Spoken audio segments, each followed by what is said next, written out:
Today I want to share with you 8 lists that I always have in my planner or my phone notes to keep me organized and save time and brain power.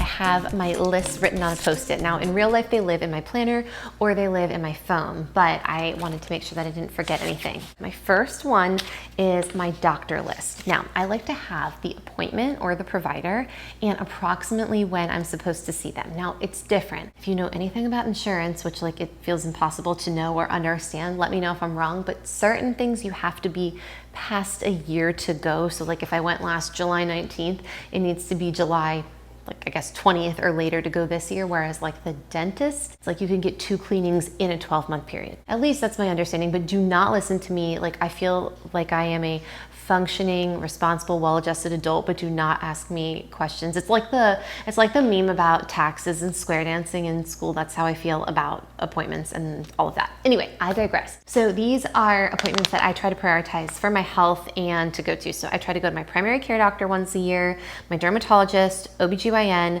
dentist twice a year, blood work once a year, and get a mammogram. I'm a little young for that, but family history has been a reason why I can get one and it's covered by insurance. I want to tell you all something that's really interesting. I went to the OBGYN this past year and I said, I think I should get a mammogram. And they were like, no, I think you're fine. You just had one a year or 2 ago. I think you're okay. And I was like, okay. And then I was like, what if though? What if?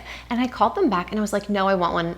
I have family history and I just want one. And they were like, okay, you can have one. And I was like, it was that easy. Luckily it was fine, knock on wood. But I don't know, preventative screenings, if you have an inkling whether it's something or not, even if it's just for your mental health, to be I just want to know that this is okay from now until the next year. I mean, nothing in life is guaranteed, but I felt a lot better doing that. So if you're ever unsure, sometimes it's worth it to just call the doctor back. So anyway, I keep track of this in my planner so that I know I've done 3 of these appointments already. I have a couple coming up in the summer and then one in the fall. So write out your doctor appointments. Sometimes it's easiest to, depending on your schedule, try to get that 7 or 8 a.m. for the blood work, the first doctor appointment of the day. You can get in and out and maybe you don't take time off work, or maybe it's easiest to take a day off work and to try to get a 7 a.m., a 9 a.m. You go have lunch, you go back to the doctor at 1, then you get the last appointment of the day and you wipe everything out at once. So whatever works best with your schedule, but make the time to take care of yourself and go see all the doctors or dentists or whatever you need to throughout the year. Okay, next up is my quick dinner list. Now, I would say I don't like to cook. Nobody in my family really likes to cook.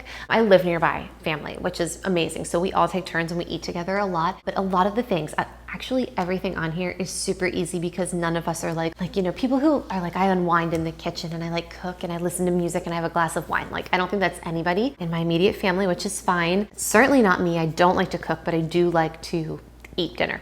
I guess we all do. So anyway, on my list, and I think I lied to you, this is not in my planner nor my phone, it's in a Google Doc because I share the doc with my family, but we have salsa verde. It is a very easy chicken and salsa verde, quinoa, corn, and garbanzo beans. Throw it in the crock pot, 4 hours on high, done. Burrito bowls, quesadillas, rotisserie chicken. There's a whole list probably of 20 or 30 things. And again, they're super easy. So that way we can always come back to it and we don't have to think too much about what we want for dinner. Next up is the gift list. Okay, so somebody that you're close with is oh my gosh, I love this thing. That's my favorite movie. The movie reminds you, oh, they have a shirt with that on it. Or there's some notebook that has the little emblem, or any idea you could get. Somebody's for my next birthday, I want that.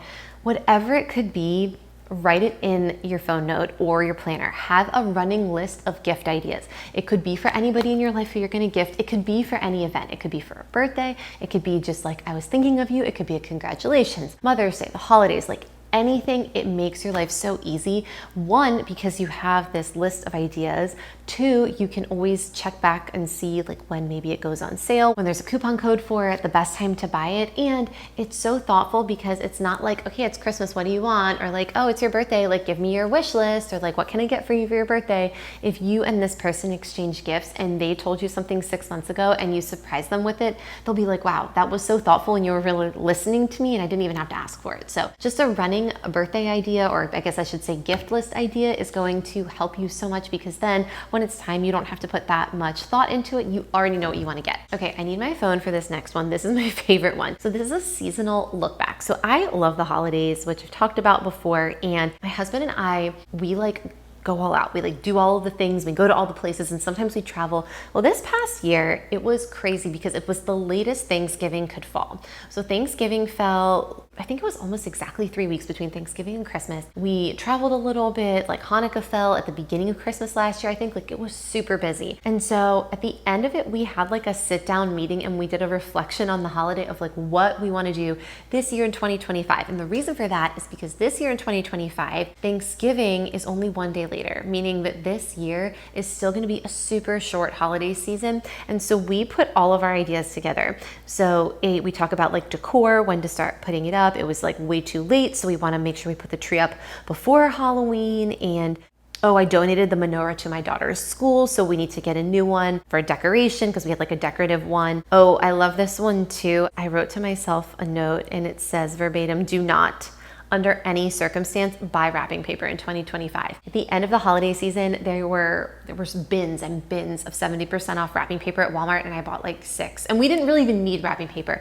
So just like little things like that, I try to write down like, oh, you know what was really good is that we ordered a turkey from Mission Barbecue or whatever the place was, so that we could like not stress ourselves out trying to make a turkey on Thanksgiving, and like things that worked and things that were like, that was okay, we won't do that again next year. Maybe it was like, oh, we met Santa on this day, but it would have been nice to have gone a week earlier, because if we go a week earlier, then we can print out our holiday cards and send those earlier. So anyway, it is this very like long, like we sat down and I think we did it early January, and I'm so glad we did it because right now we're about halfway through the year, not quite. And I'm like, oh yeah, I would have forgotten pretty much all of that if we hadn't written it down. So I like a seasonal look back so that you know what worked and what didn't, and it can help prepare you for what's to come. Okay, so that was a seasonal look back. The next one is a look ahead. So I like if there is anything coming up and you want to look ahead and you want to make sure you're not going to forget anything, you do that. And that's where I am right now. May is a really busy month. It is preschool graduation, which we're very excited about. There's preschool prom, which also very excited about. This was like not a thing when I was a kid.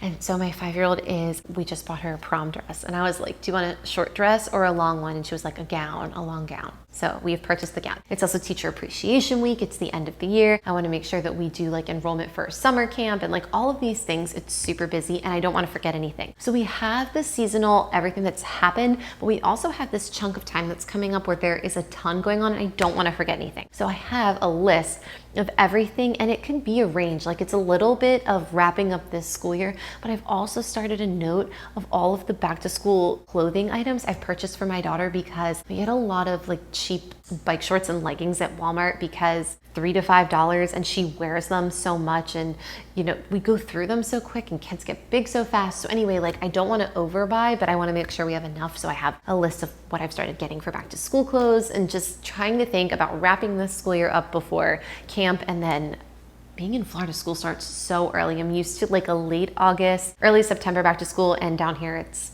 I think August 10th or something around that time. So anyway, it's really nice to look back and reflect so you're prepared for, like I said, the next holiday season. But for this, it's nice to look forward so you can start preparing for the end of the school year, summer, and then back to school. I should also say a lot of this is designed for me to like help with brain space, because if I don't do this, I'll get to the holidays and I'll be like, oh, what was that thing that like, oh, or like you do it wrong. And you're like, I should have remembered this from last year that I did this wrong. So the idea is that you're just making notes and keeping active lists so that you're not in a space where you can't remember something or you're having to figure out something again that you've already figured out. It was just so long ago that you don't remember, right? Which brings me to my next one, a packing list. So there are certain items that when you travel, no matter the reason for travel, you are going to need to bring these items, right? Like it doesn't matter if it's a fun trip or a work trip. It doesn't matter if you are going, for a week or a day or a month. It doesn't matter if you're going somewhere really warm or you're going to the mountains. You're going to need a phone charger. You're going to need ibuprofen. You're going to need your sunglasses, right? You're going to need certain things.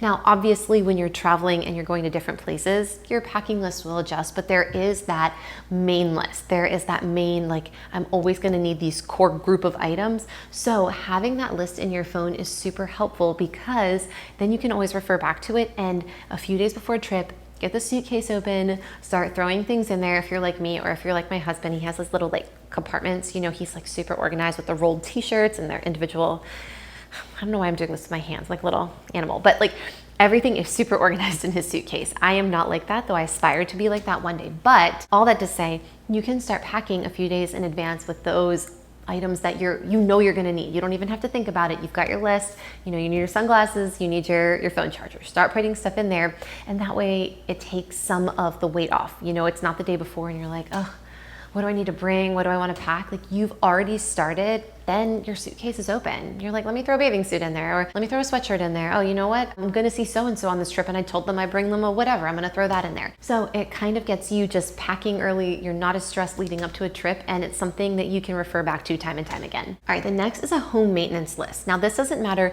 where you live. I mean, the list will change a little bit, but we all have things in our house that we need and want to maintain. So for example, I just had my dryer vent cleaned. I think you're supposed to do that twice a year. I think I do that closer to like once a year. You have to, you know, do the self-clean on your washing machine. You want to wipe your baseboards, I don't know, hopefully twice a year. Don't even get me started. I cleaned my fan today in my bedroom.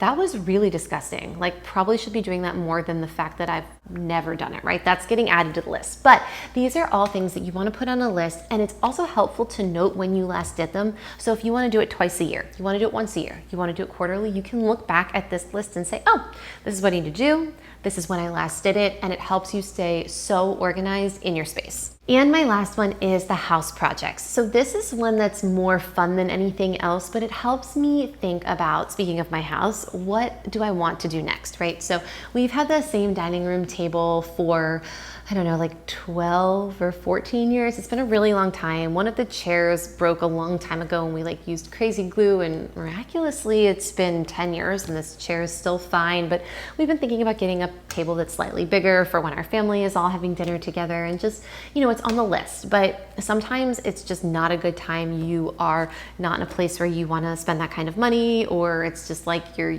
doing something else. Maybe you want to do some painting, but you're not ready to take on another project yet. But having that list of all the things that you want to do helps you prioritize what you can do next. So we also like to think of things seasonally. So it gets really hot here in Florida and we don't like to do a lot in the summer. So we go out in the winter, we do all the fun things, we're outside all the time. And then when it gets to the point where we're super cranky, that is house project time. And having this list really helps to narrow down what we're gonna do next and have a timeline for it. So that's another list that I like to have because it helps me plan for what we're gonna do around our house. So there you have it, 8 lists that I have in my planner, my phone, or a Google Doc that just take some of the mental load off, because it's so hard to just, I don't know, be an adult, live your life, keep yourself organized, and to just be like, what are we gonna have for dinner this week? Oh, here's 30 things that we all eat, that we all know how to make, that are super easy, half of which we could put in the crock pot, done. When do I need to go to the dentist? Okay, let me look. I was just there 2 months ago, so I don't have to go for 4 more months. Like, those sorts of things help so much, especially seasonal things. I wanna circle back to that one more time, because seasonal items, sometimes, you know, seasonal thing. It goes a year and you don't think about it, and then by the time you come back to it, all of those lessons learned are gone, right? So anyway, I like having these lists. They help keep me organized and they free up some brain space for me. So anyway, if I missed any lists that you have in your planner or your phone, I would love to hear about them in the comments below. So leave me a note, and thank you for watching. If you enjoyed this, like, subscribe, and I'll see you next time.